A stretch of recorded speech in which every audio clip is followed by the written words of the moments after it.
Donnie Houston. Subscribe to Donnie Houston Podcast.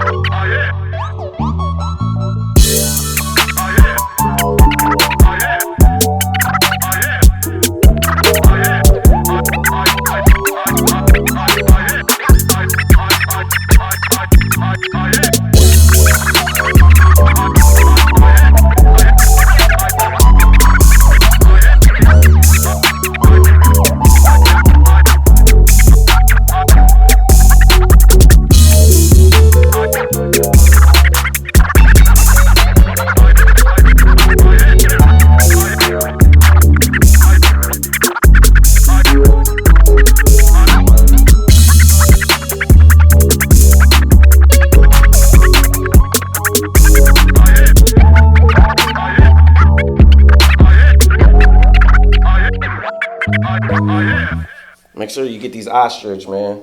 Gotta get these ostrich in. I got you, brother. I got you. Man, you know, that was one thing that I seen, like when Bun did his show at the rodeo, you know, everyone's westerned out and everything, or cowboyed out, or Texas out, right?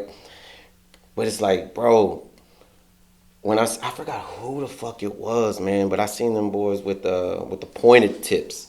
I'm like, nah, that's why we get clowned. No, don't do the pointed So it's not the tips. pointed- it's- Nah, okay, G, okay. it gotta be the square. It gotta be the square tip.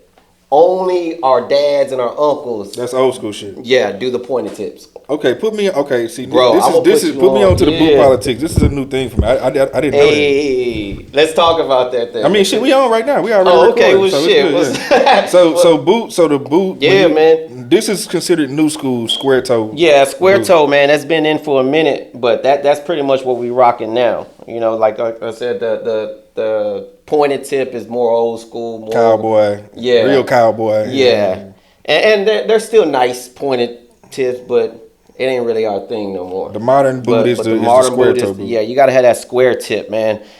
These are ostrich, but everyone else, they get gator, they get ostrich, they get pirarucu, which is like a fish scale type. Man, they even got elephant.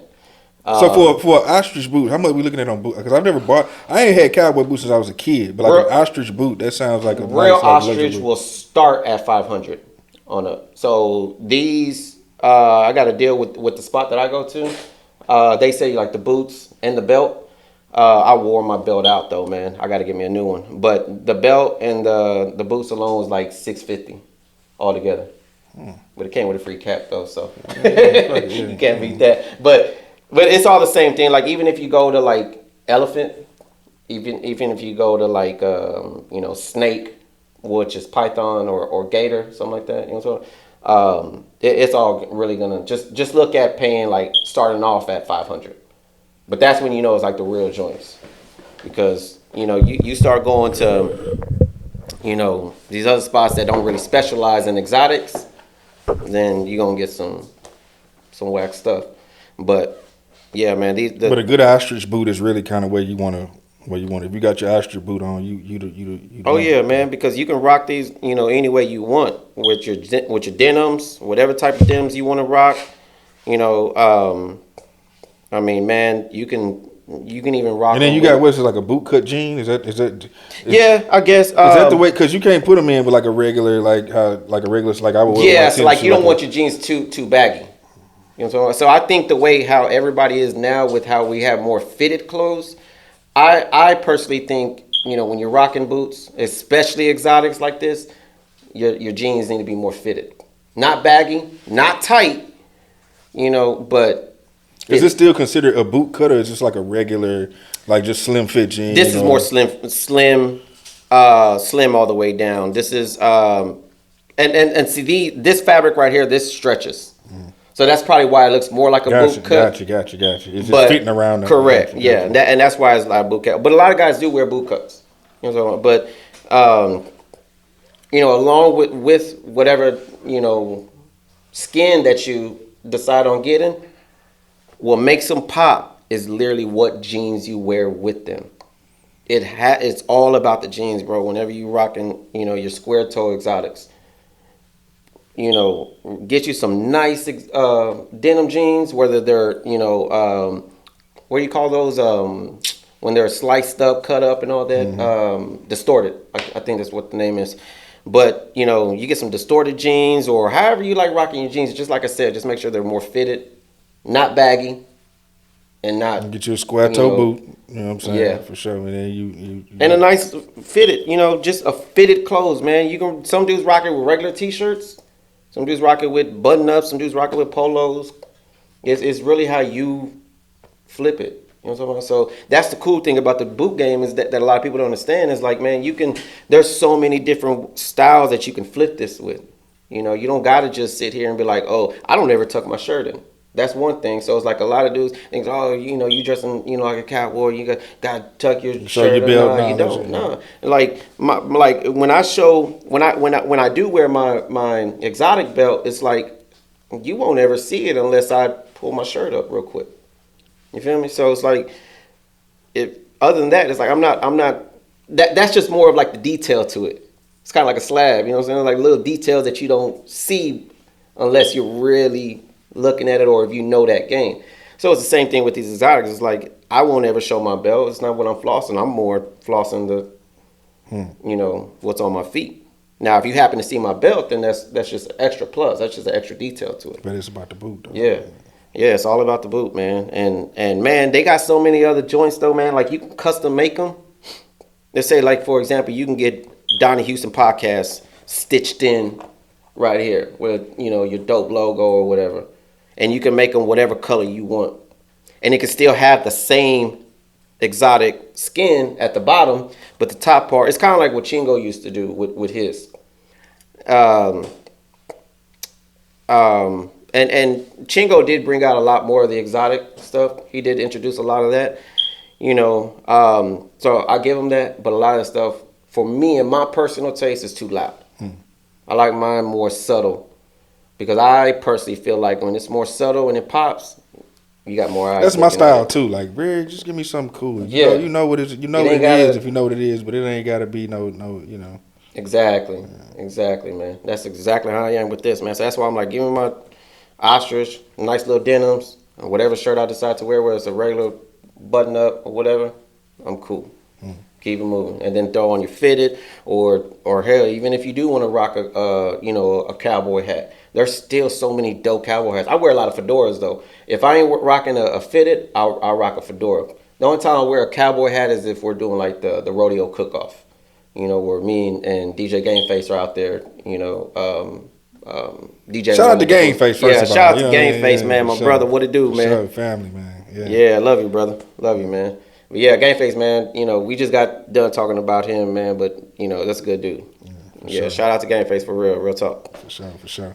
Well, man, check it out, man. It's going down this Donnie Houston podcast. I am Donnie Houston. I'm here at the Texas Training and Certification Center. You know what I'm saying? My man, Chris Flores, he's doing a wonderful thing. This is something that I think that everybody that watches the show, I think that this is one of these ones that you definitely want to tune into. You want to get tapped into what he's doing. You want to pay close attention to what's going on because I know for a fact this conversation, this center that we at, this service that he's providing is definitely beneficial for everybody that I know that watches the show, man. So what's going on, bro? Man, first and foremost, man, I like to show my appreciation. First and foremost, happy birthday. I appreciate it, man. I appreciate it. We gotta get that out of the way first, man. I know we done already said our happy birthdays whenever you walked in, but man, happy birthday. It's a blessing coming up to another year, being able to see another year. And just like I wished you on your actual birthday the other day, man, I wish you nothing more, but major success and more weight in that bag. You know what I'm talking about? So, I really show my appreciation. It's an honor for me to be on this show with you, man. Thank you for coming out to my facility so we can, shoot this session, man. And I'm just excited, man. I'm excited to be here, man. So I'm an open book, man. Whatever we're gonna talk about, we're gonna get into some things, man. Oh, for sure. This is gonna be, like I said, we're gonna talk about something that's gonna be really beneficial for the viewers as sir. far as in your employment journey and things you want to get into. But his story is amazing. It's a crazy story. Every time when we started talking about what Chris has going on in his journey to this place that he is right now, it's blown my mind. You know what I mean? And y'all gonna be real. Y'all in for a real treat right now, man. So, Chris, just talk about where we at right now and what this is and everything that you have going on with Texas training and certifications. Bet, man. Yeah. So first and foremost, I have a few different names. Some people call me John. Some people call me Christopher. Some people call me Flo. It's John Christopher Flores. I'm the owner and operator of Texas Training Center and Certifications here in Houston, Texas. Kima to be exact. However, what this type of training facility is I teach people how to install the internet cables inside of commercial buildings. Not only do I teach people how to install the internet cables in commercial buildings, I'm the only low voltage training center, let alone trade school, here in Houston, Texas. I've been searching a lot throughout Texas alone. I haven't found one. And so in Texas in general, this is the first one of a kind. One of a kind, yes. I call it a training center as well as a trade school because it's a trade that you're learning.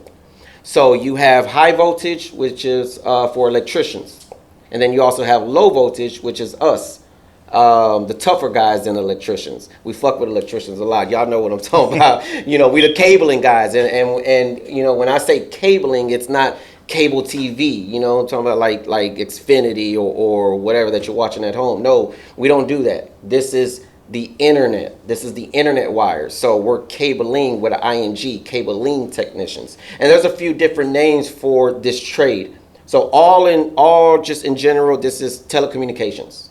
Okay. Aside from telecommunications, our particular trade inside of telecommunications is called structured cabling.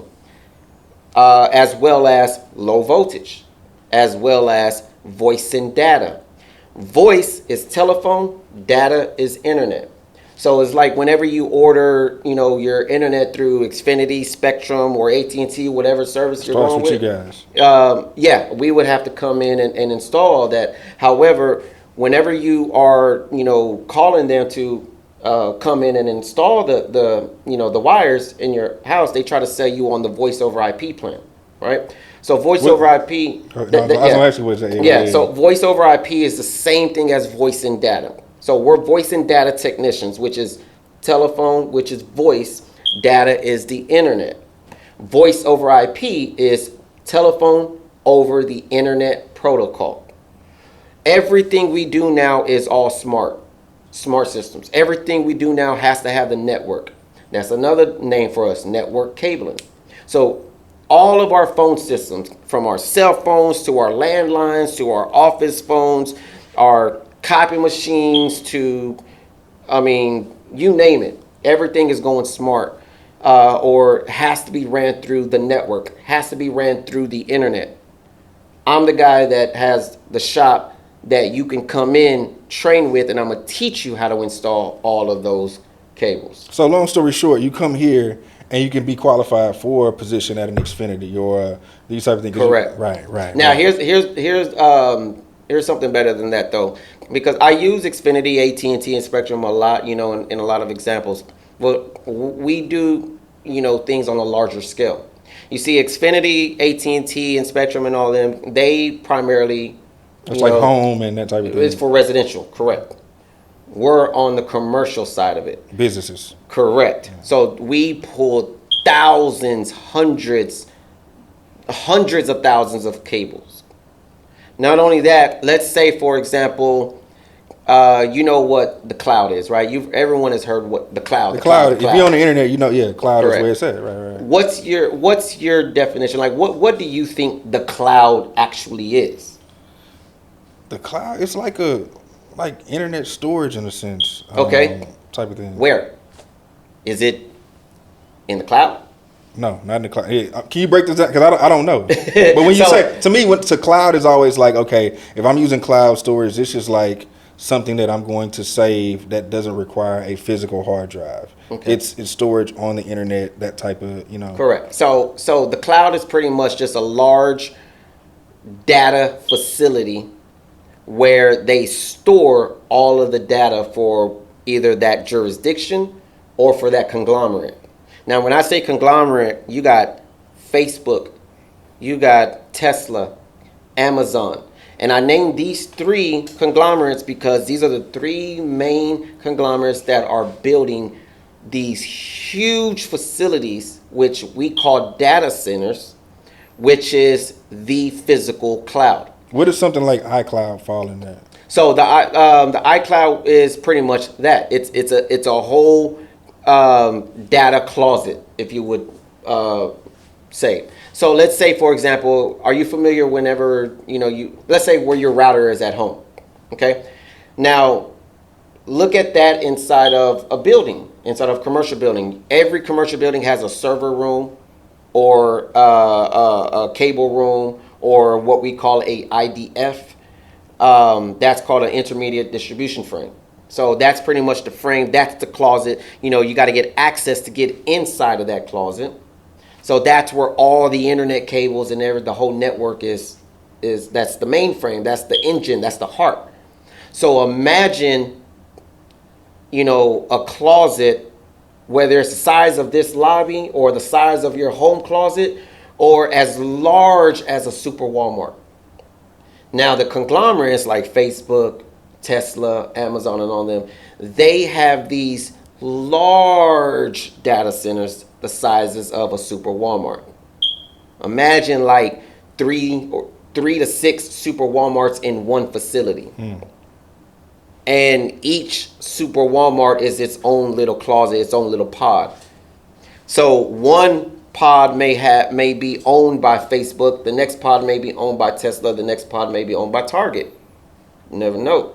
Or it can be more high security, and it can be owned by the CIA, it can be owned by the FBI, it can be owned by the Port of Houston. We never know. When you work in data centers, it's so high security, you got to be careful on the questions that you ask. You can't even bring your phones out. You got to be careful on what you're recording, what you're, taking pictures of. A lot of these places, like, they're so high security that you have to get, you do a whole nationwide background check just to get approved to get on the premises.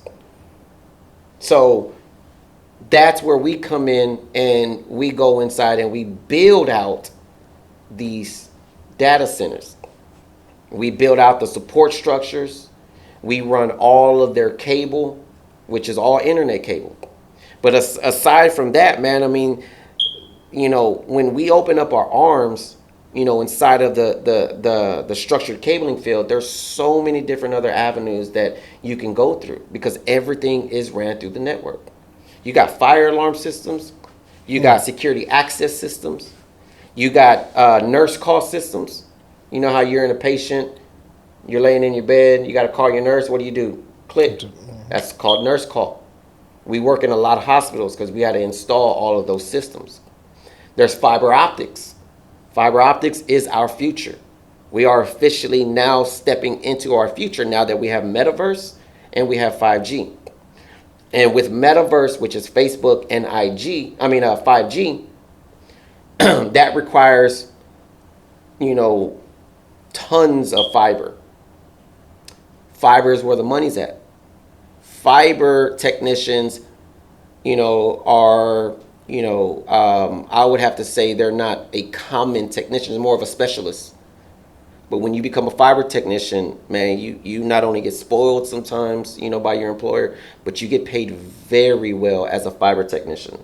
How much money are we talking? Because this is the draw. Like, everybody wants to know, how much money can I make if I come out of this course? How much money are we talking salary wise? Are you looking at first and foremost, what I like to say is everyone is different. Okay? Depending on what route you're taking. Correct. Everyone is different, and it goes as far as it truly pertains on the individual and how you know how to work that mouthpiece inside of an interview. You see, there's a lot of guys that are in this trade that they have a resume, but they misplace all of their certifications. And I tell guys all the time, your certifications, especially within this trade, that's your bread and butter. That's your negotiating rights whenever you're inside of an interview. you have a choice to have two type of conversations. You can walk in there unprepared, and the interviewer may look at you and say, "Okay, well, hey man, look, the job pays get this. whatever you get whatever they offer. Take it or leave it." You feel me? But then if you go in there prepared, then the interviewer is gonna say, "How much you looking for?" So on the entry level side of it, before COVID, a lot of the entry level markets, or a lot of the different markets around the U.S. were starting their guys anywhere from 12 to 15 on the entry level, depending on what market that you were in. $12 to $15. That's on entry level. Now we have different levels inside of this trade. It's not like electricians where you come in as an apprentice, and then boom, you're a master electrician. No, we got different levels. There's levels to this game. So you got entry level, level technician 1, technician level 2, technician level 3, technician level 4. I mean, not 4. When you're a 4, it's more or less like a foreman. That's supervisor roles. Once after level 3, that's nothing more than management, supervisor, things like that. But besides that, you got let's say whenever you make it to a level 1 technician, which after you take my class, you're pretty much damn near a level 1 already. You just got to go out there and hit it hard for a good, strong month or two. Utilize everything that you learned in the training, and you could be a level 1 in no time. So level 1, of course, now after COVID, I mean, man, I've trained guys that have come out of my class making anywhere from $15 an hour up to $28 an hour. At a level 1. At a level 1. However, it does pertain to what market that you're in. What do you suggest to be the type of markets that people should probably have their eyes on? Man, to be honest with you, bro, anything and New York, I love y'all. My New York folks, I love y'all. I love y'all. I love y'all. No disrespect, but anything outside of New York, you're making your money. New York is just a whole totally different ball. But we in Texas, so it don't even. Yeah, exactly. Yeah. So in Texas alone, man, like you definitely gonna make good money in this trade, because whether you do start off as an entry level, you can go anywhere from, like I said, starting at 15 to 20, starting. That's level 1. That's just entry level to level 1.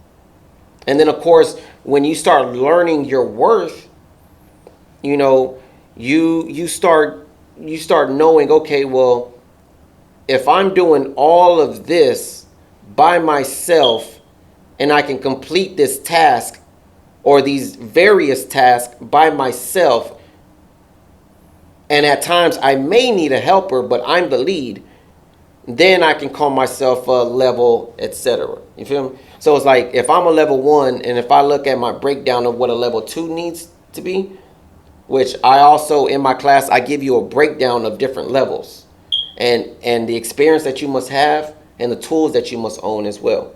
So I break everything down. So if you're at a level 1, then if you look at your level 2 breakdown, you're like, okay, well, look, I'm already doing this. I'm already doing that. I'm already doing this. And I'm actually doing this by myself. And man, I've been doing this for the last 2 months by myself. So I can either choose to wait for my evaluation here at this current company to start calling myself a level 2 or a level 3, or I can move on to another company and go apply for that level 2 or level 3, technician position. So in between levels, how long would you say, like, amount of time to say, okay, well, if you're really on top of your game, to go from a level 1 to a level 2 to a level 3 to having your own situation, how long are we talking about, like, moving up the scale? Okay, that's a good question, because I get asked that question by at least one person every single week in my class. Literally, man, I always get pulled to the side and I always get asked, John, how fast can I move up? How fast can I become a level 1? How fast can I become a foreman? Because, one thing I like to, and I repeat this in all of my classes, to all of my individuals that come to my classes. First and foremost, number 1, to your question, how fast or how soon, I can't answer that. It depends on you. It all starts with you. And the reason why it starts with you is because who's the one waking up in your bed? Who's the one having to motivate you to roll out of bed when you don't want to get out of bed? Who's the one that has to motivate you in the morning whenever you're like, man, fuck this job. I can't stand the people I work with. These motherfuckers make it hard for me every day. But you got to decide who you're there for.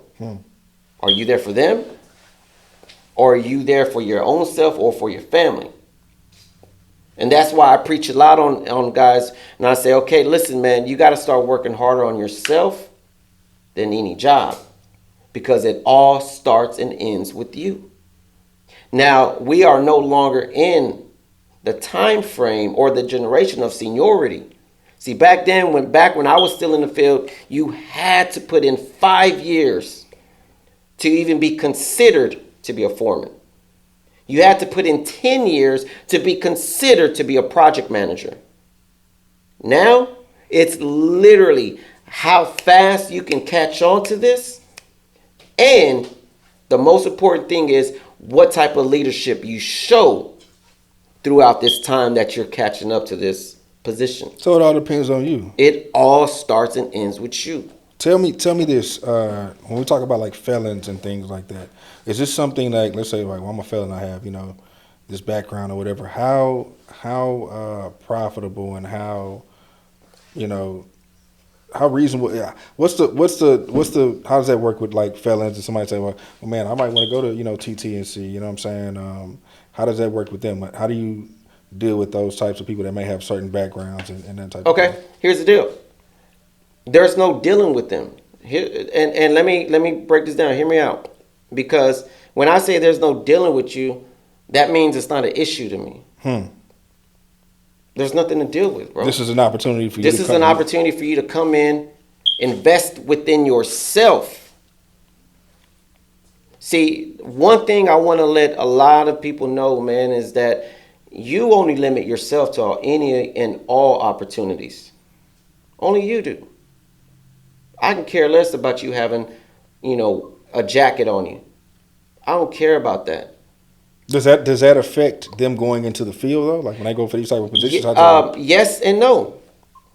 Now, first and foremost, let's say a felon is in here applying for the training. So if you're an ex-felon, you're trying to rebuild your life. One thing I want you to understand as the felon is accept it. Accept the fact that you're an ex-felon. See, when you accept what you are and what you come from, no one can stop where you're going. Is that a mental thing where some people come in and feel like they may be defeated or not? Yes, it's all mental, bro. Because I repeat myself a lot to these guys. It's like, just because you're an ex-felon, that don't mean shit. But that ain't nothing but what's printed on a piece of paper. You're an ex-felon. You got a jacket on you. Okay, cool. That's nothing more than a piece of paper. That should not be your excuse why you can't move up in life.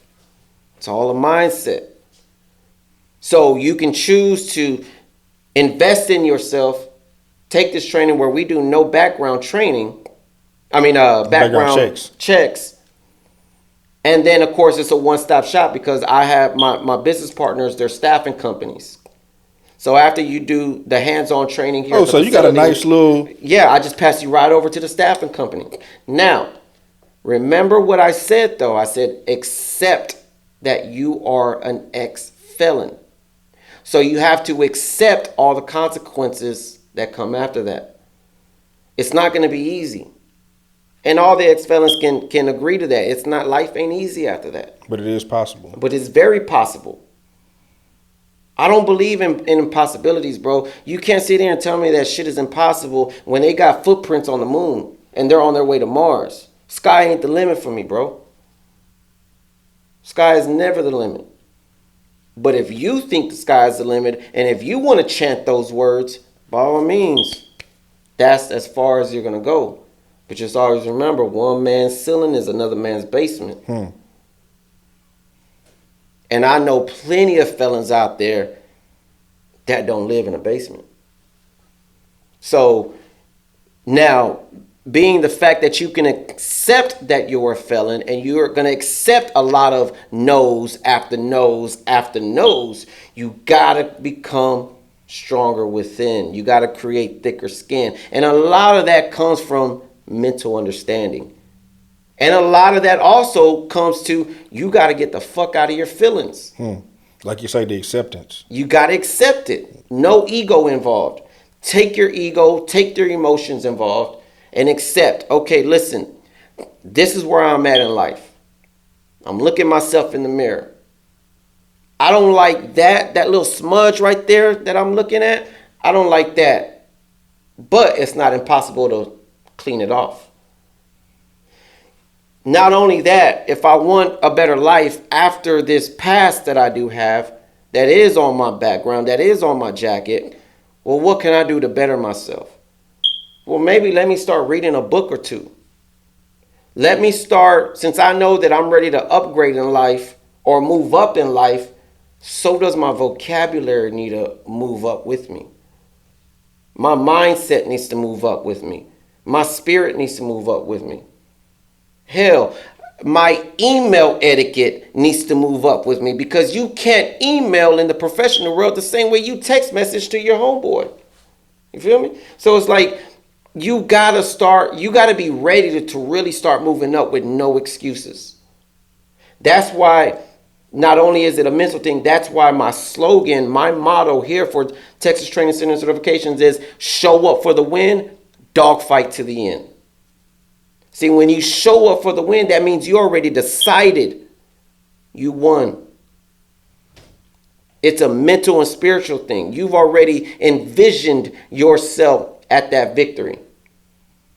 But along the way, within the fight, I know I'm going to get hit every now and then, and I may get knocked down, but it's a dog fight till the end. Just imagine a pit bull when he locked that jaw on you. You're still going and going and going. Man, tell me, how long is the program that you offer? So there's a few different lengths of times. I have 2-day trainings. I have 1-week trainings, but primarily I'm pushing more for the 2-week long trainings. So in 2 weeks, you can potentially put yourself in a better position to change your life. Correct. Man, if you guys go to my Instagram, TTCANDC, on Instagram, you'll see all of the reviews on there. I don't force these guys or write scripts for these individuals that speak on these reviews. And these are primarily a lot of 2-day trainings that they come in, and when they train with me, you get a lot of these individuals that they come in knowing that they're labeled as entry level. Or if they come in through one of my staffing companies, then of course they come in feeling like a temp. And I don't know if you're familiar with a temp, but that's slang for temporary to hire. Right. But one thing I preach a lot in my classes, and all of you that are watching that do know me and that have taken my class, you guys can relate to this and you guys can agree to this when I tell you guys I do not and I will not train entry-level minded individuals. Nor do I train temp minded individuals. You got to come in ready to win. Yeah. Correct. Yeah. You see, I speak a lot about temps because I know how it feels to be in their shoes and to be a temp. And I know, how it feels to be treated as such, to be viewed, to be judged, to be disrespected as a temp. See, that's the one thing that a lot of companies don't talk about. It's always swept under the rug on how temps are treated. And I tell guys all the time on the first day, being called a temp is a derogatory term. Because a lot of times they use it in a derogatory fashion. However, that goes back to me saying you got to look at yourself in the mirror and you got to ask yourself, am I what they think of me? My past doesn't define me. My current position doesn't define me. What I'm working towards, where I'm headed towards, that's what defines me. Because that future me up there, that's the person I aspire to be, my future self. Because I know that my future self has gone through the trial and error, has, gone through fuck up after fuck up, getting knocked down after knockdown. But I never lost my hustle. I never lost my enthusiasm. I never lost my motivation. I never lost my fire. It's a dog fight till the end. And that's the great thing, man, because, I mean, just knowing you, like, this isn't someone who's preaching this thing and hasn't actually lived it and got to this place. Like, talk a little bit about what you were doing before you even established this company, I have a very unique story. Now we get into the good part. Yeah, we can get to the T, as some people would say. I guess we can start back with the real story where everything started out. And when I say I'm an open book, I'm legit an open book, man. And there's so many people that do know my story, and a lot of people that don't know my story. But I feel that my story is not only unique, but it needs to be out because of the fact that I'm not the only one that has gone through it. Let alone I'm not the only one that has survived through it. Okay? You get a lot of individuals where they still use their past for their current excuses of why they're not where they are. Well, my daddy wasn't. Well, it's because my mama. Well, it's because my hood and what I come from. Nah, fuck all that. That, again, is nothing more than an excuse and a mindset. Now, when we were kids, it's out of our hands. It's out of our hands. It's our parents' fault. But once you become an adult, 18 on up, brother, you got to stop using those excuses and start, hey, you know what? I accept it. I got to get in some therapy. Let me forgive the past. Let me forgive my father. Let me pray for my father. Let me forgive my mother. Let me pray for my mother. Let me forgive whoever did me wrong in the past and let me move on so I can become a better me. Because what they did in the past was out of my control. Now, I'm not what that used to be. You feel me? So it's a lot of it, man, starts with the mindset. But back, starting from my story, and I like to tell my story, I don't go into this detail with my story. Of course, we're here on the Donnie Houston show, so we got to get it all out. But, in a lot of my classes, they know a brief description. I don't get in detail. But I like to tell my story because of the fact that I want you to understand the mindset that I was in before I shifted into the person that I became, which is now. You feel me? So, back in the 80s, when I was around 86, 2 years old, I'm an 80s baby. We had a domestic trauma at my household. I come from Baytown, Texas. Originally, that's where a lot of my family is from. Shout out to Baytown. But I wasn't raised out of Baytown. I moved out of Baytown when I was like 5 years old, but all my family's out of there, so we, constantly go back and forth. Used to go back and forth, back when my grandmother was alive. Anyways, at 2 years old, from what I can remember, I can primarily just remember those few days and that one specific day that the whole altercation did happen. But my father, he was in the streets, your typical, my father was in the streets, I'm in the streets type of, stuff, your typical hood stuff, what I'm talking about. So my father, he was in the streets, and so was my grandfather, which was my mother's father. Now, my grandfather was a very respected man, as well as a feared man, not only in Baytown, but in the parts of Mexico that he's from.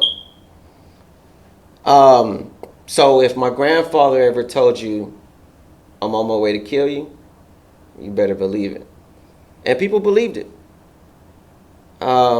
He did have an altercation one time. Certain individual lost their life, and he won the case. So people truly believed my grandfather when he said those words. In my father's situation, when he was married to my mother, one thing my grandfather always told my father, which they had a very, very good relationship, father and son type relationship. And my grandfather told my father that I'll never get involved in yours and my daughter's marriage, just so long as you don't ever put your hands on my daughter. Okay, cool. My father, of course, made that promise and kept it moving, right? They got married. Me and my siblings come along, and my father gets deep in the streets. And not only, is he selling that work, but he's also, dabbing a little bit of that work himself. And, along within that lifestyle, for all y'all that know what the dope game brings, of course, you start bringing the cheating, you start bringing the women, you start bringing, the crazy money, the fame, and all that, the whole lifestyle. The whole lifestyle. My mother wasn't that type of woman. She wasn't for that. And she didn't stand for that at all. So when she had enough, she had enough. She had enough of the cheating. She had enough of the lifestyle. She had enough of it all. And when she filed for divorce, my father had the great idea to beg my mother to stay home by putting his hands on her. And that was his great idea. So when that happened, of course, my grandfather caught wind of it. And, he told my father, I'm on my way to kill you. So at that time, my father, being who he was at that time, and in the mind frame that he was, and on the drugs that he was on, and just the whole person that he was, like, he just snapped. I mean, I remember, my mother holding me in her arms and pleading to my father, leave. And my father is in the restroom. My mother's holding me in her arms, and my father is literally brushing his teeth with one hand and his pistol and finger on the trigger with the other hand. And till this day, when I ask him, what were you thinking? He's like, son, I blacked out. I just blacked out. You have this man that I know that is coming to kill me, and I believe him. It's either him or me. And after my mother's pleading with him, my father, me and my father had this thing that we do. I guess you would call it like a defense mechanism. Like when you get real angry, or like primarily real angry, or your anxiety kicks in, we start laughing hysterically. I can't explain it. I don't know where the laugh comes from. I don't know why. And it's not funny humor laugh. It's just more like it's I can't explain it, man. And there's a lot of people that I've learned that actually have that same, trait. Well, my father had that, and he was laughing hysterically, and then all of a sudden you hear the tires, come in, and my grandfather pulls up with my uncle. And my grandfather, all he spoke was Spanish. My father is Spanglish. And, my grandfather's yelling all in Spanish. Come out. I told you not to hit my wife, you coward. Come outside, and just all kind of, shit in Spanish. My mother still holding me in her arms. We walk outside to the porch, and my mother's now pleading with her father. Just leave. He's on his way. He's leaving already. Just go. Well, when you got two, old school, machismo Mexican men that are caught up in their pride, their ego. They ain't hearing none of that. They ain't hearing none of that shit. So, of course, my father walks outside. Me, my mother, and my brother are literally in the middle of my grandfather and my father. There's a lot of stories that my grandfather shot first and then my father shot first. Whichever one shot first, they were still shooting towards both ways. So I can care less about who shot first. The fact that y'all were shooting towards me, my mom, and my brother with us in the middle, neither one of y'all cared enough. When my grandfather shot, he missed my father. My father shot back, bullets going back and forth. My older brother had, burn marks on his arms grazed. from how close the bullets were. When my father shot, popped my grandfather in the eye. My grandfather died instantly. Turned to my uncle who came with my grandfather, popped him a few times, messed him up really bad from that, the bullets ricocheting and everything. And then it gets a lot more savage than that because, you coming from a trauma where you're not only seeing that, but you're also seeing the monster within a grown man, let alone him being your father. Because not only did he shoot back, but he also unloaded the clip just to make sure that my grandfather was dead so he don't come back and kill me, which was my father's thinking. And of course, my grandfather, we buried him. My father was in prison, got about 45 years. He did about 21-ish around there, I believe. First time I ever met my father was in prison when I was 12 years old. Not me in prison, but me going to visit him in prison at 12 years old. And even by 12 years old, I hadn't gone through any type of therapy. My mother raised us to be more survivors than anything, strong, because the tragedy didn't just end there, man. I mean, you go from being accepted to your family to your own family outcasting you because of what your father or your husband did to our father. So we had no family from my father's side or even my mother's side. We were outcasted. Even from there, we go from living in a regular, house to literally living in a 2-bedroom shack. Those little shacks you got behind your house? Mm-hmm. Imagine 2 of those put together and sharing one restroom. Where you got about 10 Mexican men living in one room and me, my mother, and my brother in the next room. And those were some dark times, man. Even as 2-3 years old at the time that I was at, I mean, it was dark. And I remember all of that. I remember a lot of it. But our mother, though she had her moments, her dark moments, she never once went to drugs, never once went to alcohol, never once brought other men to fuck us up more. She's a survivor, man, and I get a lot of my survivor skills from my mother. So after being outcasted, after for about a year and a half or so, I believe, we were welcomed back into the family, which is my mother's side of the family. But of course, you still get the verbal and emotional abuse from everyone else. Well, and especially like cousins would bring that shit up. Bring it up. Well, at least my daddy didn't kill grandpa, or at least and it's like fucked up shit that kids shouldn't be hearing. It had nothing to do with you. Had everything to do with us. Had nothing to do with you.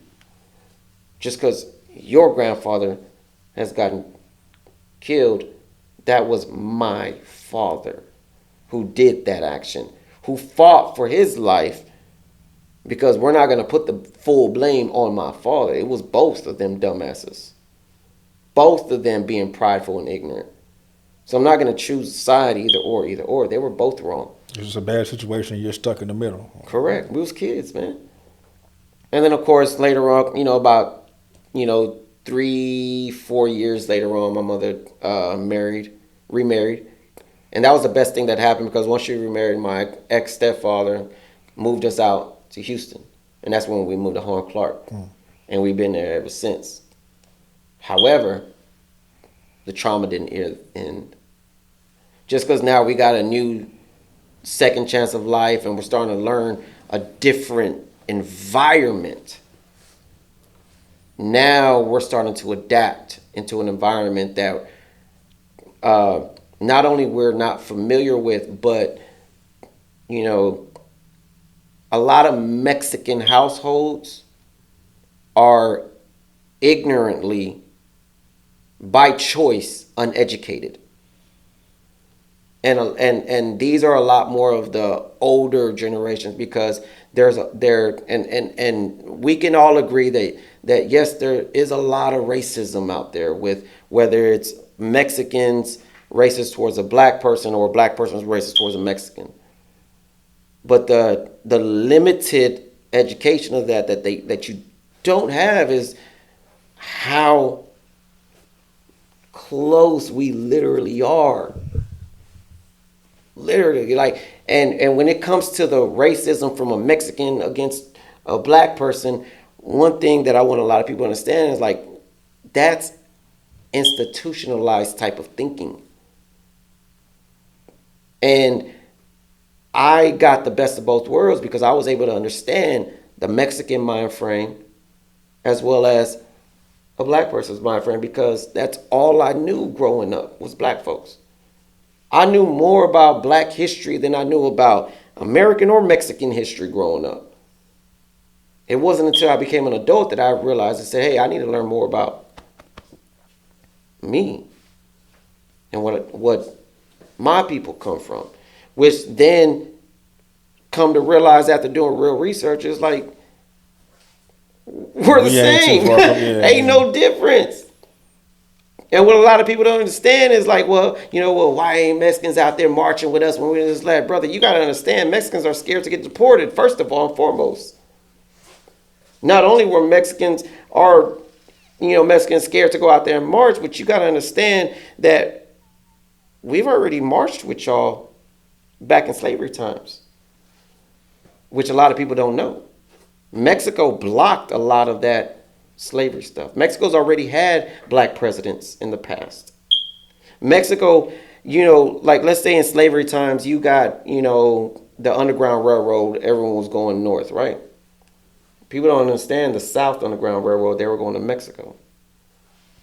Even Mexicans don't even know that because they're so institutionalized or so, caught up in their own politics or their own certain beliefs that they don't want to go and find out the truth. Yeah. Can you tell me, because now you go through life and you have these traumatic experiences, how did that affect you as far as the apple not really falling from the tree? Oh, man. That I'm going to tell y'all this, man, with the apple doesn't fall too far from the tree at all. If you don't cut that generational curse or kill that generational curse, because it has gotten to where, the old John, the old me, the hot-headed me, the angry me, the lost John, the individual that hadn't gone through therapy or hadn't, given in to God or spirituality and things like that, I lived the same lifestyle as my father. And that's whenever I realized how much I understood my father's position at that time because I became my father. Same thing in them streets. Same thing, not being faithful in my ex-marriage. Living that whole lifestyle. And not even trying. And not even trying. and then having a very close to home altercation from a certain individual that is tied into A certain type of business. well, a certain individual that was connected to the little girl I was raising, my daughter. And history almost repeated itself one time, put it like that. And had that individual not bring another individual with him, it would have been a repeated history from what my father did to a family member to what I did to what I would have done to a family member. And that's when I learned, I was like, yo, this got Was to that end, that man. was a Like, switch right there? That particular situation? Or what was the switch to say, you know what, I'm gonna change my lifestyle, I'm gonna go legit, I'm really gonna change my life and I need to do better for myself to not repeat the same. I'd have to say the switch came whenever I finally got the courage or the strength enough to leave my marriage. That marriage was not only breaking me as a man, but I was also breaking her as a woman as well. And I learned a lot in that marriage. And it went as far as like my son was 4 or 5 years old. And we were just driving around in the street running errands or so. He was in his car seat. And the day that little boy told me, or that young man told me, he said, Dad, I don't think you and my mom should be married no more. Straight up, his words. I'm not sugarcoating nothing. I looked back, I was like, what you mean? And he says, well, Dad, because when two people are married and two people love each other, they're supposed to, love each other. But you and my mom argue like y'all want to kill each other. I just want y'all to be happy. Brother, that same week, I filled up a black trash bag, had a hamper of clothes, filled up my little hoopty car, put my son in the car seat, and I was out. Went to my mama's house.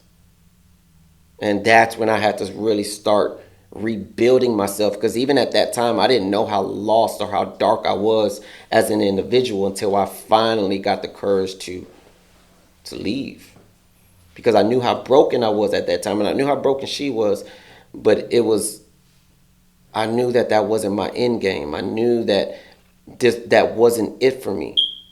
But had I stayed in there, that was going to be it for the both of us. We were both done. And then more than anything, forget me and her, it was affecting our kids, which are way more important to me and her. And so when my son told me what he told me, and then looking at, my little girl and what she has gone through and what I've put her through within all this drama, because she's older than him, so she has experienced a lot. So I had to really dig deep within myself to really, really force myself to look in the mirror and said, okay, the trauma never ended, man. After my father did what he did, from my mother remarrying, moving to Harlem Clark, it was a very racist household inside. And that fucked me up in the head more than anything, because we're living in an all-black neighborhood. So when you come in the house, it's I say the M word because it's the N word in Spanish. And that confused more of me. Well, then, being that is out of their controls, because now, you got my siblings as well as I not only adapting to our environment, but we fall in love with black women, or my sister fall in love with black men. We adapted, of course, it's a no-brainer. So now, we grow up with all that type of mental and emotional abuse. So Still hadn't gone through therapy. Then when I turned, after my mother got a divorce out of that, marriage, my 16th birthday, I get diagnosed with a disease called ulcerative colitis. And that literally almost killed me. I was literally on my deathbed where doctors were already telling my mother to start planning, making arrangements. They had to bring my brother home on leave because he was in the Navy at that time. On my 16th birthday, I went from weighing 140 pounds down to 80 pounds in 3 months. 3 months. I mean, they took away food. They took away liquids. They took everything. They were feeding me through an IV. And if any of you don't know what ulcerative colitis is, that's in the same family as colon cancer. Diverticulitis, IBD, Crohn's disease. It's now known. You ask someone, oh, colon cancer, okay, rest in peace to Wicked Cricket. It was colon cancer, I believe. But I believe, if I'm not mistaken, y'all can correct me on this in the comments, but I believe he also had some ulcerative colitis, if I'm not mistaken, but don't quote me on that. Please correct me if y'all know the truth. But he passed away from the same diseases that's in what I come from. So I know the horrors and the fears and the struggles of that, disease. And the only thing after, a year long of just, not even a year long, those 3 months first, the first 3 months were the toughest because, I was just literally dying slowly. And it went from going from the last resort before surgery was heart transplant medication. So what they wanted to do, what my disease had, is hundreds of bleeding ulcers in your colon, which is your whole digestive system. So you have a large and a small intestine. My large one, I had hundreds of, they couldn't even count so many bleeding ulcers I've had. So what they wanted to do is they tried heart transplant medication on me. And within that heart transplant medication, they stuck me in this arm for 6 hours straight, and then they switched me back to my right arm to 6 hours straight. But what they did tell me before they poked my skin, they said, John, you're going to be sitting here for 6 hours straight, burning and crying. You got to fight through it. And then we're going to switch the arms, and you're going to be burning and crying. But you got to fight through it. So imagine my mother or your son sitting this close to each other, and for 6 hours straight, I'm just screaming, Mommy, Mommy, Mommy, Mommy, oh God, Mommy, Mommy, Mommy. And then boom, 6 hours straight on this one, Mommy, Mommy, Mommy. It's like, what do you do as a parent? You feel me? So she had to sit there and watch her own son suffer for those 12 hours. And then after they did the test, they were like, sorry, John, but it didn't kill not one ulcer. So I suffered for 12 hours straight. But what saved my life, though, was the last resort was surgery. And they took my entire large intestine out and reconstructed my small one. I had that ileostomy bag right here for a full year. A lot of individuals that have been shot or stabbed, y'all know what that is. Mm-hmm. I had that for a full year. Till this day, I tell people all the time, it's not natural, man. It's something I would never go back to. Can you talk a little bit about, because, just to wrap it up a little bit, you've overcome so much. Mm-hmm. You mentioned Wicked Cricket. Talk a little bit about, because you were in rapping at one point and got to cross up with some of these real H-Town legends, man. Yes, sir. So a lot of people also know me as Flo or Young Flo or J Flo or J Flores. After I got that second chance of life, after surgery came, that did give me a second chance of life, to where all I did was I dove deep into the music business. I did. I mean, at that time, I wrote a lot of poetry, you know, in my teenage years. But once I got that second chance of life after my surgeries, man, I mean, boom, I just started going to the talent shows. You know, I don't know if you remember. It was burnt down. Now it's no longer there. MVP right there on South Main. So I was doing a lot of those talent shows back in the day with Corey Moe and Mike Moe. Shout out to Corey Moe and Mike Moe. You know, they were the first ones that ever put me in the studio. And a lot of y'all who don't know who Corey Moe and Mike Moe is, just think of UGK. UGK Legacy, they all Just up in there. UGK, that's all you got to do. Producing, mixing, all that. Yeah. Shout out to Corey Moe, man. And they were the first ones to record me. I won studio time from one of the contests that I was in. And I begged them, man, forever to introduce me to Pimp C. That was my favorite rapper. Who I was emulated for the longest. I just wanted to be Pimp. And I tried sounding like him. I tried talking like everything, man. I was so in love with Pimp. But anyway, so from there, that's where I met a guy by the name of John Broussard, Jab Productions. Shout out to Jab. He's done work with everybody from Destiny's Child to Usher to Bow Wow. Back when Bow Wow was still a kid, you know, barely coming out.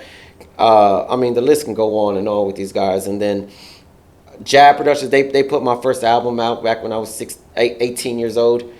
And we did everything independent, you know. And then, of course, you know, from there, I, of course, get a little older. I start moving around and start really taking my career into my own hands. And I started hooking up with, you know, J-Stars and my main producer is Mr. Lee. Shout out to Mr. Lee. What up, Mr. Lee? For sure. Yeah, Nod Factor. So yeah, I have a whole album with Mr. Lee. So I pushed it, man. I pushed my music, man, probably for a dime straight, man. And I don't regret it at all because, you know, a lot of people say, well, man, you never made it, isn't that? Yeah, you could perceive it at that, but you know, the experiences that I've gone through or the relationships that I've, you know, gained out of that music business, you know, I can never replace. It's priceless, man. It made me more of who I am today. So, you know, along with the music game, of course, I was still in the streets as well, and you know, you start seeing all that, you know, street lifestyle as well. I mean, it goes hand in hand, right? But you know, being in that business, I've gone on tour, and I'm sure like Flip probably wouldn't remember, but I mean, I've rode his coattail for the longest, man. I mean, because we was doing a lot of business with back when he was with Sucker Free. Like that's how far back it goes. You feel me? So it's like I was riding his coattail all through Texas, just off the business shit that we had. You know, I mean, I've done music, you know, with Devin the Dude. I got original music with Devin the Dude, him in the studio session with me. And I'm about to talk my shit because I'm still the only Mexican, let alone Latino, to ever have a real original record by the legendary Face Mob. Shout out to Scarface, man. Yeah. Shout out to Face Mob, Scarface, man. I really appreciate that love. And he came in, man. And this is back when Face Lil had a little more weight to him, you feel me? So he came into my studio that I had at that time, man, and I've never been starstruck in my life until I met Face.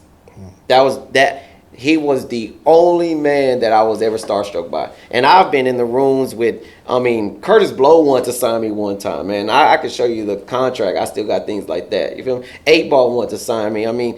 I can give you the list of guys, you know, or individuals that want to sign me, but I always wanted to stay independent.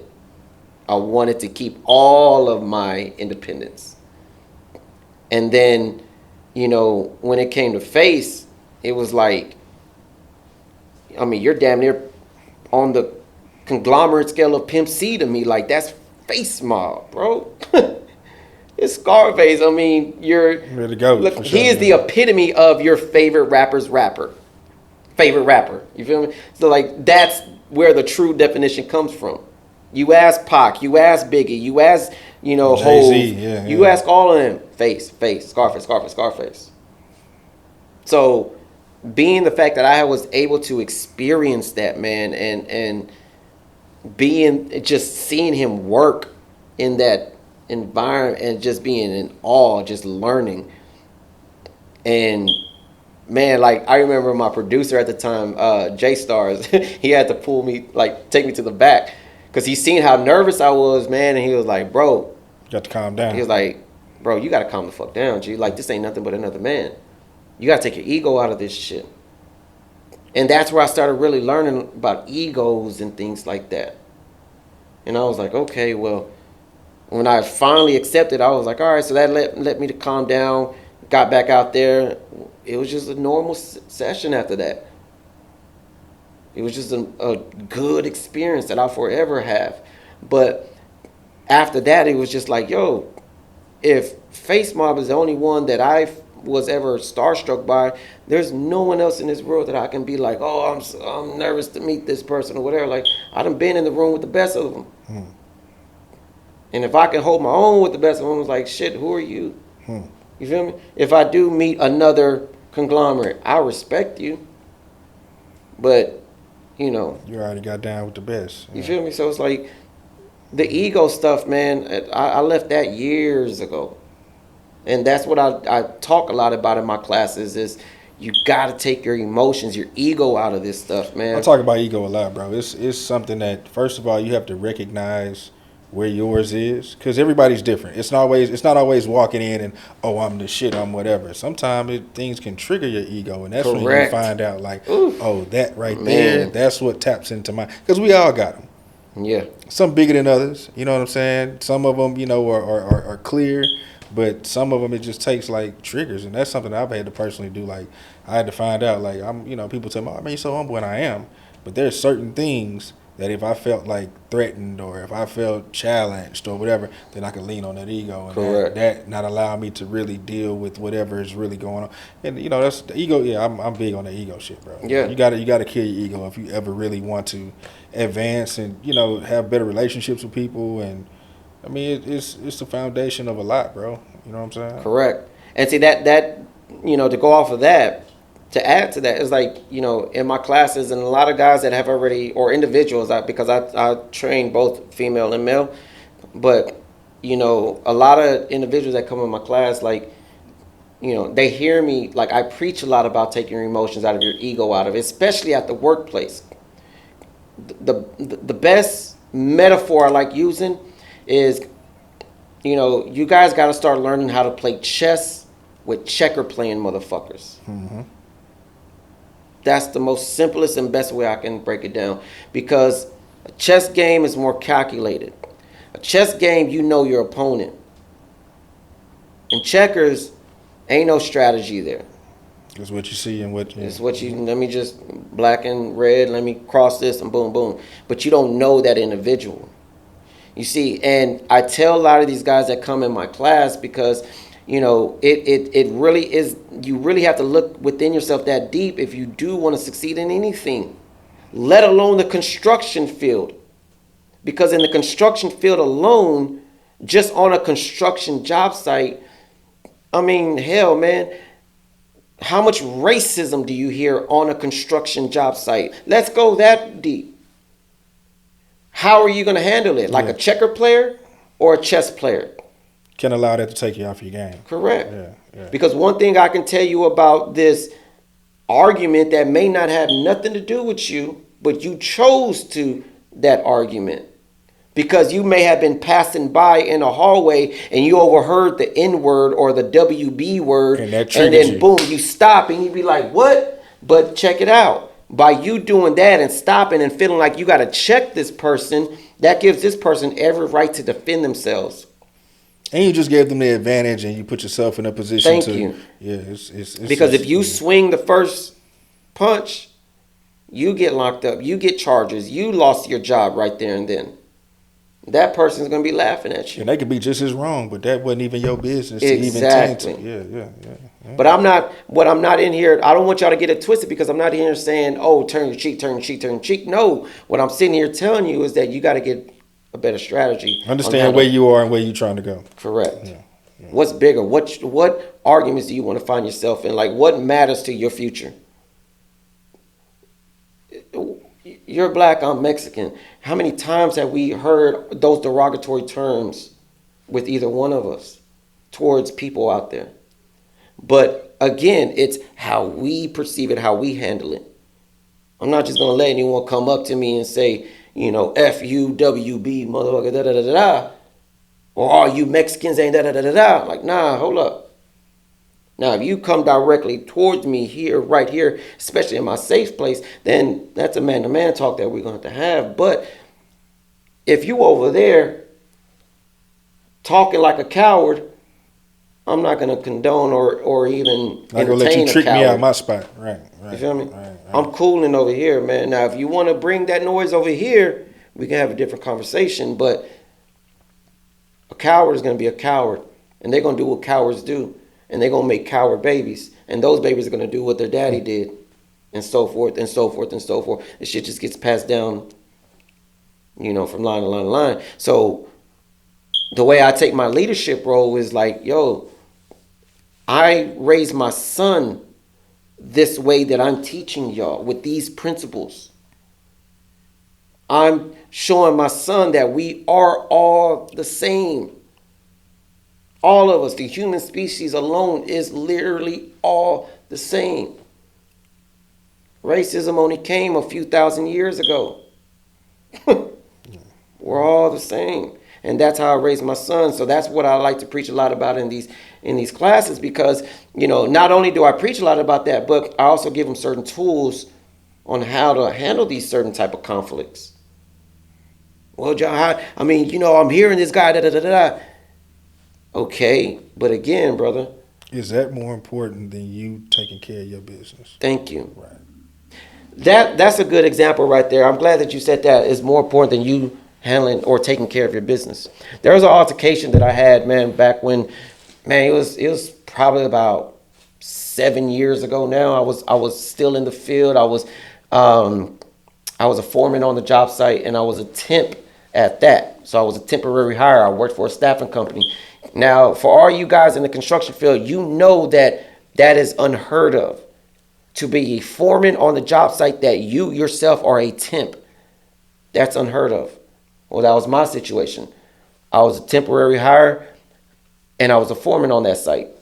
But it was a secret that I was a temp. Because we know that how guys get in their ego when it comes to the temps. So after 3 months, till this day, I still don't know who spilled the beans that John Flores was a temp. But when he found out, bro, I was called every name in the book. The funny part about it is that I was like 50 feet up in the air inside of an aerial lift, and I was messing with these wires. We were inside of a cafeteria, inside of a school. And those cafeterias are high, right? The ceilings are high. So when they found out, all I heard was, everybody, fuck this motherfucker, John. This motherfucker ain't shit. And I can't stand this motherfucker. Like, all the truth came out. And how dare you? How the fuck is he a foreman? He's a temp. Like, he's spilling the beans, telling everybody that I'm a temp. And I didn't know what the hell he was saying. My helper was like, hey, John, I think they talking to us. So I brought my lift halfway down. And I said, are you talking to us? Like, what's up, man? What's going on? Why you stop working? What are you talking about? What's going on? And he was like, fuck you, motherfucker. You ain't shit. I know you a temp. Piece of shit, motherfucker. Like, every fucking name in the book. And so I just chuckled. Because for those who do know me, if you know the old me, I was hot-headed. Quick to snap on someone and react to that. But I've learned how to stop, listen, let it process, and let me respond better. Well, when I started bringing the lift all the way down, he thought I was going to match his energy. And so I just leaned it on the rails of the lift, and I said, repeat that once again. But what he didn't know, remember, I'm a chess player. So all I did, what he didn't know, is that I Record used and my check. cell phone and I called the project manager and had him on speakerphone. And all I did, I said, hey, listen to this real quick. And he goes, now mind you, it's the guy that has been telling me, don't tell no one your intent because you already know how it's gonna handle, how what's gonna happen. Okay, cool. I said, hey, listen to this. And I said, all right, what did you say? Fuck you, motherfucker, you ain't shit. This ain't your job. Matter of fact, this is my job. You ain't my foreman. I'm your foreman. I'm taking over this job. You fired. Get the fuck, like all this crazy shit. And the funny part about it, man, when I say it literally felt like a movie, because he had like 4 dudes behind him talking about, yeah, what he said, yeah, you tell him, bro, like egging him on. And so the project manager was like, who the fuck is that? And I'm not going to use his name. Let's just say Jerry. I said, man, that's Jerry. Call everybody for a meeting. I'll be there, because he was literally right next door at the second school. I said, all right, bet. And so whenever I get off the lift, I said, all right, keep that same energy, bro. I said, everybody, break time, get the fuck outside. And I told everybody, let's get the fuck outside. Now I'm like egging it on myself. But mind you, we're walking outside now. He's taking his shirt off. We going outside. He's thinking we finna square up. I could see him in the glare of the window behind me. Now, I don't know about you, but if that was some real stuff, we wouldn't wait to get outside. If he was a real dude, we finna do this right we would have now. handled it right there and then. Some men, right?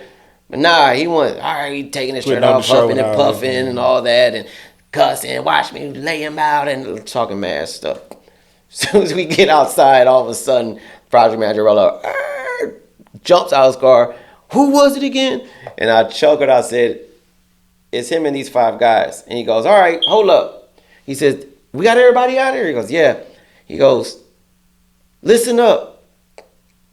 This is very important that I want you guys to hear. He said, John Flores is a temp. Yes, he's a temporary hire. John Flores is also your foreman. This job belongs to John Flores. And if you have any issues with that, you can get the fuck off this man's job site. He said, however, what I want you guys to know, though, and what I want to break down to you guys, since I now have all yours attention, he said, I have to go outside of the company to find leadership, because I don't see it in not one of you motherfuckers here. And this right here is proving me right. You 5, get the fuck off this man's job site. Anybody else got anything to say? Nope. Let's get back to work. We go back to work. Story don't end there, though. That was the last job site that I was on in the field. Okay? I get hired on with a staffing company who is now my business partner. They hired me on to come in and build their training program. At that time, I had already had enough, clout in my position that I was able to give them a choice. I said, hey, listen, you guys can hire me on as a recruiter because I know what type of technicians we need, or I can come in and build y'all's low voltage training program, which is what we're doing in my facility here. They liked the training program. We talked numbers. We agreed. And I said, all right, man, be here Monday morning. I said, all right, listen, they're going to want to hire me on, especially now that this altercation just happened. I'm letting them know now I'm not taking this job. I'm done. So if y'all don't hire me on as a recruiter or the trainer, I'm just going to go to real estate. I'm done with the field. So, of course, we agreed on what we agreed on. I showed up Monday morning, and within that first week, they were organizing everything, trying to give me my office, my laptop, and all that type of stuff. But I was sitting there primarily just with a pen and pad, just writing up the whole idea of this whole training program. Now, one thing that guy Jerry said during the time that he was cussing me out was, I can't stand y'all's temps. I'll never be a temp. All you motherfuckers are losers, bums. You ain't shit. You'll never amount to shit. That's how they view temps. So that next week when I was in there writing up my training program, guess who walks into the staffing company? Your boy Jerry. The same guy that said he'll never be hoping a he get a temp. temp to hire job. Yeah. You feel me? So when I seen him, he didn't see me. And mind you, I was dressed different. I didn't have my hard hat on. I didn't look ran down construction clothes. I was dressed nice. And so I said, yo, hey, is that guy named Jerry? He said, yeah. One of the recruiter goes, yeah, that's him. Why, you know him? I said, yeah, I know him. I said, let me interview him. Yeah, sure, man. Here's his resume. Let me know how it goes and that. Bet. And I wasn't going in there on no petty stuff. Swear to God, I wasn't. He was sitting, it was so funny, man. He was sitting straight right here. The door was behind here. I was walking in and I said, Mr. Jerry, hey, how you doing today, sir? And he looks, he says, hey, how you doing?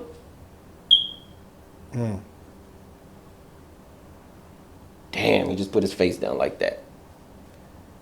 And before I could even say another word, he just said, John, I just want to apologize. And I said, no. Relax.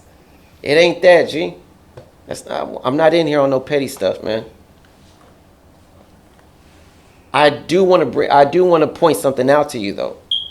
And I can only hope that you learn from this situation.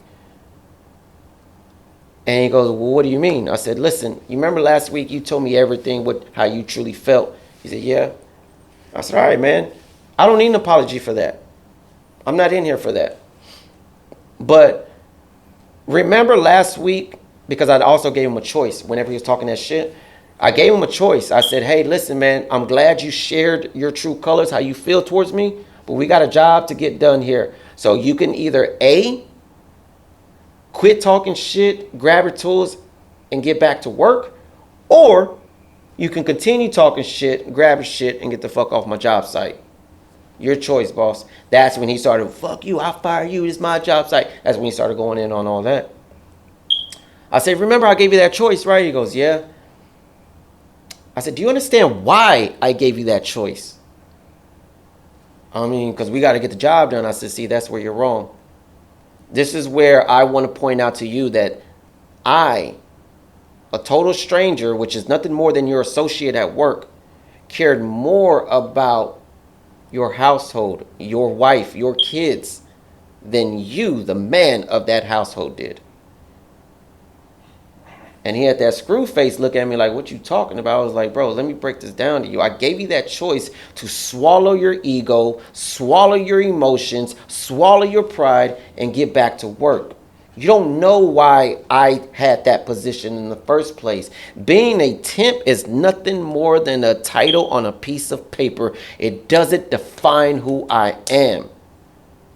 So if you didn't understand that, then you clearly didn't understand the choice that I was giving you to provide for your family. Because what's more important to you? Pride? Your emotions? Or swallowing your pride so you can provide for your family? How many real men out there that swallow their pride on a daily basis? Now, you're in here talking to the same individual that controlled the outcome last week, which can also control the outcome this week for you and your family. I really hope that processes in you, man. Because I'm not in here on no petty stuff.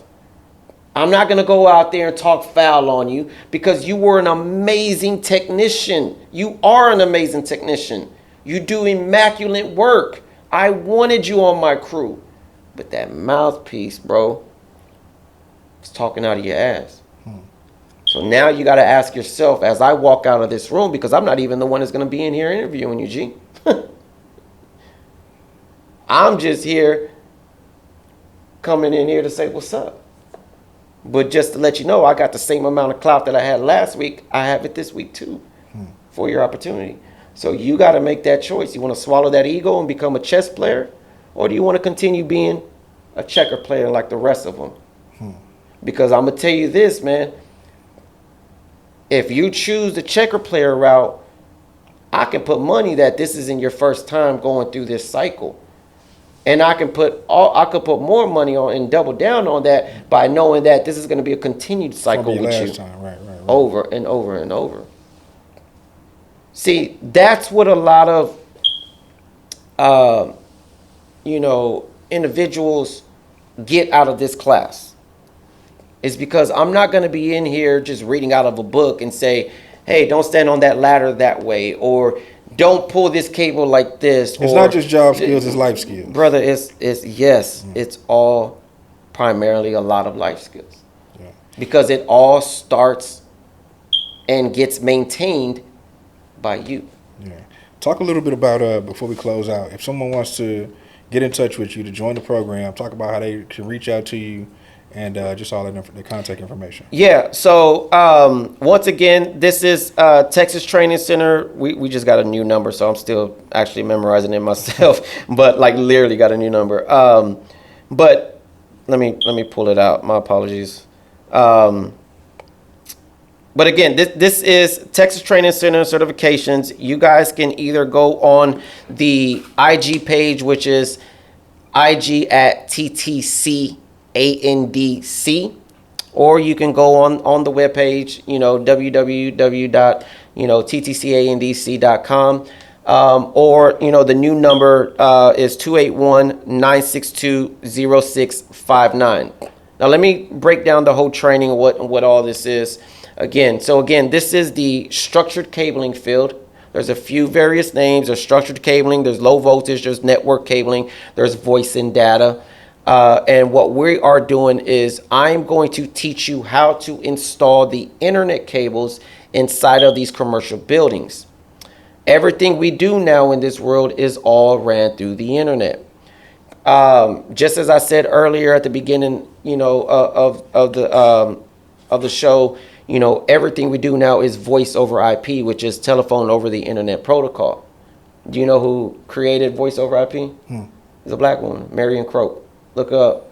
And because she's still, I believe she's either CFO or CEO of Google, if I'm not mistaken, but she still owns the patent. So that's a lot of, knowledge that we got to know about, because this woman literally changed the world. She's literally the reason why we can FaceTime, the reason why we, everything voice over IP is just whatever we are doing now with our smartphones is primarily because of that lady. So I owe all of this to her because I'm able to have a job, because I'm teaching her, her idea. I'm teaching her creation. So what you're going to be learning is how to install the internet cables in commercial buildings. I have 2-day classes, 1-week classes, and 2-week classes. Within, let's say, for example, you take the 2-week class. It's a 2-week class, $1,800 for the 2-week class. Within that $1,800, you're buying your first set of tools. You're buying all of your safety gear, which is a hard hat, glasses, safety vest, gloves, all your PPE, things like that. You're also going to be getting 2 certifications out of this. I'm also working on a few more certifications to throw in as well. But you'll get like your cabling installer certification, as well as an OSHA safety certification. I certify an OSHA 10 and OSHA 30. So even if you don't want to take the cabling class, you guys, whether you're a sheetrocker, electrician, a plumber, anything construction, anything labor, if you need your OSHA 10, OSHA 30, hit me up. I do those classes as well. So I can certify an OSHA 10 and OSHA 30. So again, the 1,800 2-week long class, which is all hands-on training. You're going to come into my facility where when you walk into my warehouse, it's literally like you're walking onto a real construction job site. Because I got 10-foot tall office props built out where you guys will be pulling routing cables down the props, the walls, and terminating the cables, doing it, from A to Z. So you get 2 weeks long of hands-on training. Again, you get those 2 certifications. You get your PPE, and again your tools that you purchase, which are a tool pouch with the real name is called electrician scissors, but we call them pair snips. So pair snips, a pair of diagonal cutters, and a punch down tool. Punch down as tool as needed, so whenever we do terminate those data jacks. And then after the 2-week training is done, it's a one-stop shop. All I do is I pass you over to my staffing company. Staffing company signs you up, gets you out there to work. Now, in the event that if you do have a certain jacket in your past, that if, and that's a strong if, that if the staffing company cannot move forward with you because of a certain background on you, I'm still going to give you a list of what other companies that you can go apply directly to, because there's a lot of these cabling companies / construction companies, they will still hire you with a certain type of background, doesn't matter. You feel me? So it really all pertains to what's on that resume and how you work that mouthpiece inside of that interview. And sometimes it is also who you know in this trade. So I tell guys all the time, this is network cabling, so start networking. You got to get on your networking, man. Keep networking. So to sum it all up, guys, I like to give a brief description of my past, from my childhood to my teenage years to my young adulthoods, because of the fact that I'm able to relate to a lot of individuals that do come into my class that have gone through the exact same thing or are literally going through the exact same thing right now. There's a lot of, let's just speak for the men right now. There's a lot of men right now that we're so groomed to stay quiet and hold a lot of our emotions in, when that's only dangerous for us. So I come in, you come into my class, you're going to be, spoken to first and foremost with, highly respect, because just because you may come in as an entry level, a rookie or whatever you may call it, I still judge you and view you as a foreman, project manager, or business owner. And the reason why I say business owner is because this trade is literally what you make out of it. You can start from ground level, become a technician. Everything we learn in this trade, let's say, for example, we also have audio video, which is AV. Guys, if you guys want to learn how to hang TVs, install intercom systems, build out studios, work at the NBA stadiums, the pro, whether it's the pro football stadium, the college stadiums, whatever, stadium, we go in there and install all of those TVs, the intercom, the speakers, everything. That's called audio video. That's a part of cabling. So if a lot of you guys that like to mess with the studio and all that, build out studios, that's what we do. A lot of cabling guys, they deal with engineering stuff. They deal with, studio work and all that, or they build out their own studios at home or at their own facility because they know how to do it from what we do. And, so I'm going to treat you as that future business owner, because if you learn what we learned in here, why wouldn't you get on your side hustles and start making your phone calls whenever your money's tight and be like, hey, man, hey, congratulations, man. I heard you and your wife just opened up that daycare. Hey, bro, I can go in there and I can run all y'all's internet cables. I can run all y'all's cameras, install y'all's cameras. Hey, I can, I got some fire alarm guys over here. We can come in here and make sure y'all's fire alarm is set up straight. Y'all need an intercom system? You had a daycare, right? Bet, I got you. I mean, the list goes on, man. Or, hey, man, congratulations. I heard y'all open up that real estate company. I can go in there and I can run all your cables. I can do this, I can do that. Man, the list goes on. You got anywhere from the hardware side of it, from where we go in there and install all the hardware. And then you got the IT side of it, which is the IT guys that they come in and upload all the software. There's so many different avenues, man. And this trade alone is literally what you make it. For sure. Literally what you make it. And it's literally right here in H-Town, man. Already. Well, man, this has been hella dope. I hope you guys have learned something and reach out to I said Chris Flores, but John Christopher Flores, Flo, J Flo, however you may recognize him. Names, man. I don't even correct no more, man. It's just so many different names, man. I am whatever you call me, man. For honestly, sure. For sure. I got so many names, man. But listen, again, it was an honor to be on here, man. I really thank you for coming out, you know, especially to my facility, showing. I know in a minute we're going to be able to walk in the back. Y'all be able to see, you know, the built out props and all that type of stuff to see how everything, you know, is. Alright. And, you know, yeah, man, we just keep it moving. Hit me up, man. That's what's up, man. Well, hey, man, it's Donnie Houston. It's Donnie Houston Podcast. Hey, man, we're live here at the training facility. We getting ready to show y'all some of that. And, hey, man, we up out of here. Yes, sir. Alright. H-Town, show up for the win. Dog fight to the end. Texas Training Center and Certifications, baby. Donnie Houston.